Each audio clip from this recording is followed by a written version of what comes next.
Magandang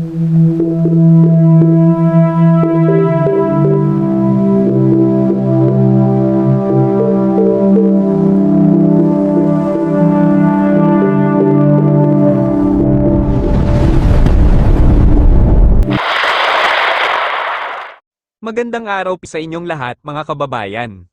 Narito na po ang pinakamalalim at pinakabagong update natin sa magiging lagay ng panahon para sa araw ng Sabado ika-20 ng Disyembre taong 2025, isang mahalagang araw lalo na't malapit na ang mga pampamilyang pagdiriwang na inaasahan nating lahat.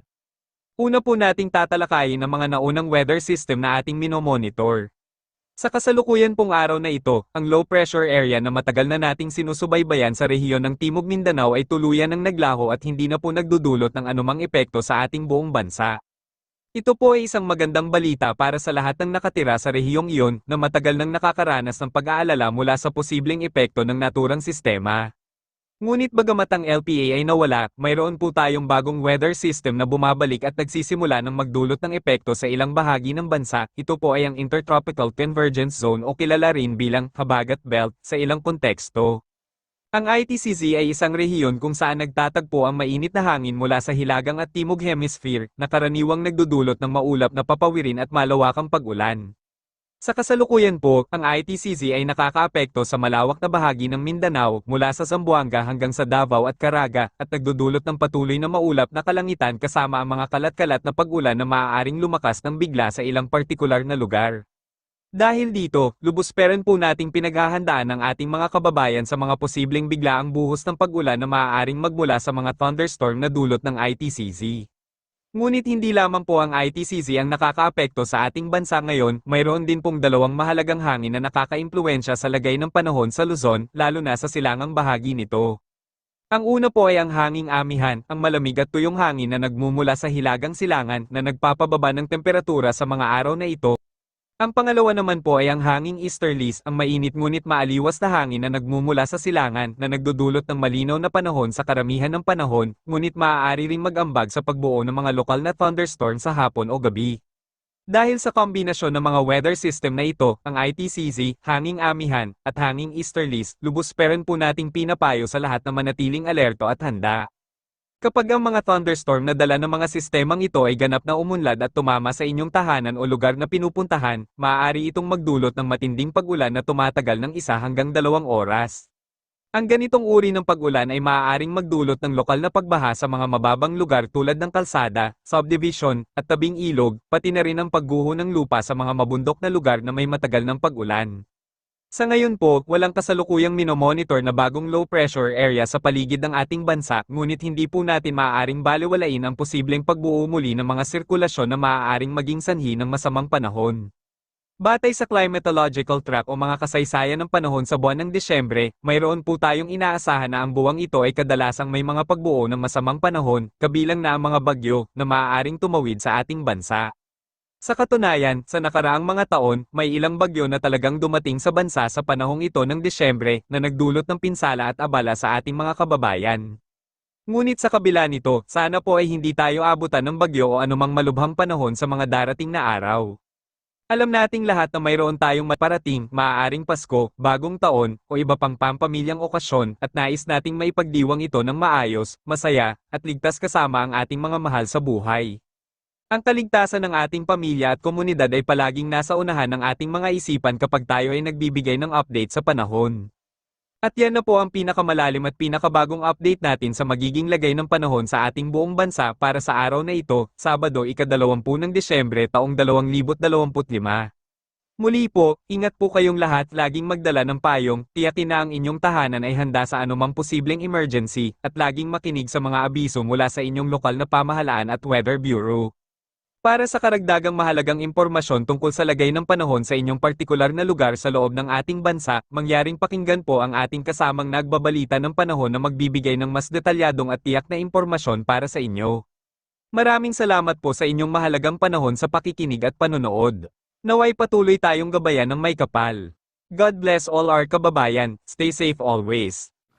Magbaon na po ng payong kung lalabas ang bahay this weekend dahil maraming lugar po magkakaroon ng mga paulan dahil sa tatlong weather systems. Dito po sa may northern Luzon, asahan pa rin ang epekto ng northeast monsoon or hanging amihan na siya magdadala pa rin ng mga light to moderate rains at may kalamigan pa rin po na panahon dito sa may norte.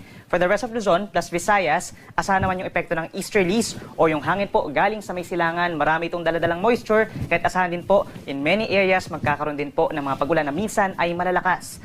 Habang dito naman sa timog na bahagi ng Mindanao and Palawan, andyan pa rin yung ITCZ or Intertropical Convergence Zone.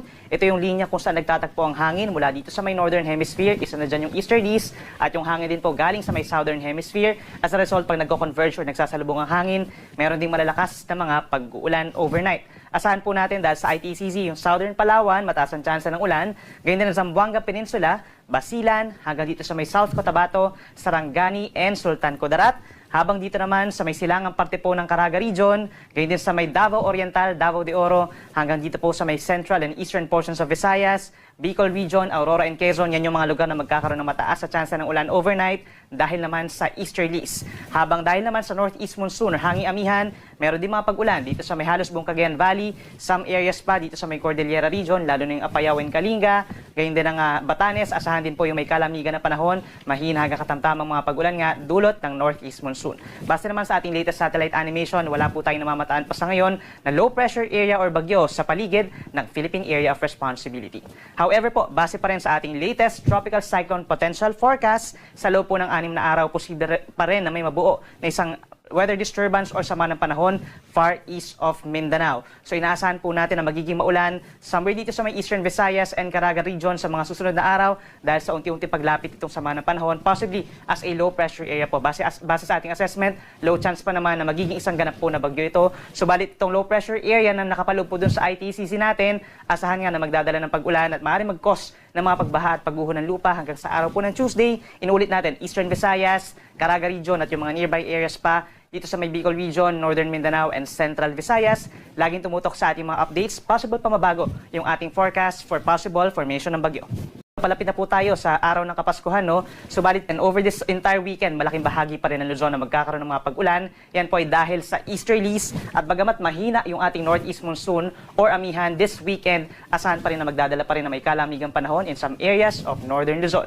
Pinakamatataas ang tsansa ng mga pag-ulan, ito pong Cagayan, Isabela, Quirino, Aurora, down to Quezon, ganyan din po sa malaking bahagi ng Kabikulan. Yan po ay dahil nga sa easterlies o yung hangin galing sa may silangan, light to moderate with at times heavy rains po yan, lalo na sa tanghali hanggang sa gabi. Magbaon ng payong inuulit natin at magantabay sa ating mga possible advisories or worst case heavy rainfall warnings. Bago magtanghali, makulimlim na rin po ang panahon at may chance na ng pag-ulan in some areas pa dito sa may Luzon, kabilang na yung Romblon, paakyat ng Oriental Mindoro, Marinduque, Laguna, Rizal, hanggang dito po sa may Bulacan, Nueva Ecija, Nueva Vizcaya, hanggang sa eastern sides po ng Cordillera Region, mataas na rin po ang tsansa ng mga pag-ulan.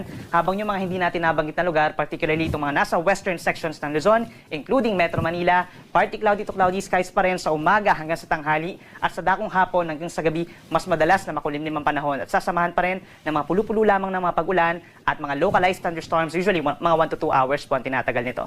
For Metro Manila, temperatura 25 to 30 degrees Celsius. Sa Baguio, malamig pa rin po, no? Between 15 to 23 degrees Celsius. Gayon na rin sa halos buong Cordillera Region. At malamig din po dito sa may Tuguegarao City, between 22 to 26 degrees Celsius lamang.